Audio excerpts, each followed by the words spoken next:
Years' War is a very, very big deal in a lot of ways. It was global. Its impacts were long-lasting, even to the present day.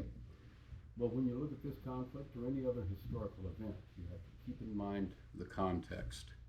We're in the 18th century when this happens. There's a period of so-called enlightenment going on.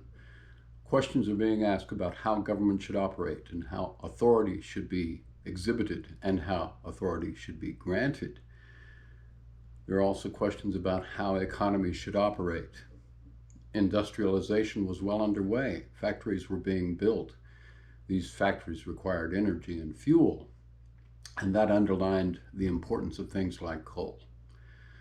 So with that as background, when you look at the first half of the 18th century, Prussia is on the rise, like many other nations. It's trying to establish an industrial base, as is Austria. And lying kind of between the two is a region known as Silesia, rich in coal deposits, among other things. But I do believe that might have been one of the factors that led to Frederick's encounter with Austria and the so-called Silesian Wars. Before you talk about the 7 Years' War, you have to keep in mind that war. And due to a wise woman by the name of Eva Frey, she brought to my attention that we also have to consider a couple of other agreements preceding the 7 Years' War. One being the Treaty of Breslau in 1742, and another being the Treaty of Dresden in 1745. Be familiar with those the next time that we get together. Now, in regard to the 7 Year War itself, there's a lot of treaties and a lot of agreements and a lot of negotiation and diplomacy going on. But remember, there is also a war.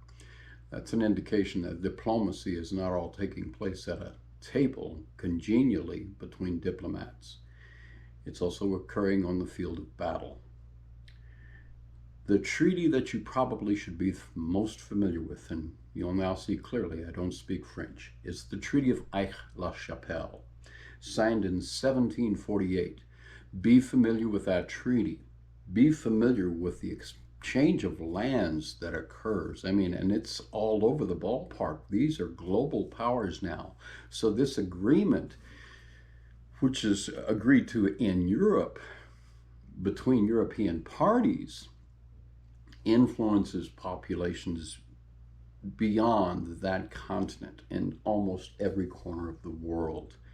Also keep in mind the mention of the House of Hanover and the mention of the right of succession.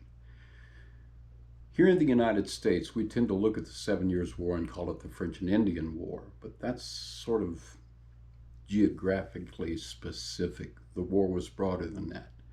So keep in mind India and the effects that it had there.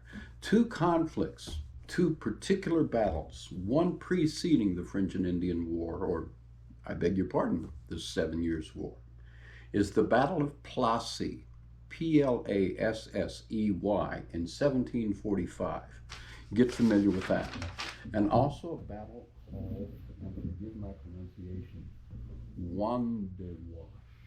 The Battle of Juan de Wash, which took place in the time frame of the 7 Years' War in 1761. You know, the next time we get together, we've got to talk about the Treaty of Paris in 1763, a hugely important document, not just because of its termination of the 7 Years conflict, but because of how it serves as the sort of stimulant, the lead-in for what follows in a very revolutionary period, and not just in the United States, but again, a lot of other locations. I'll see you guys soon.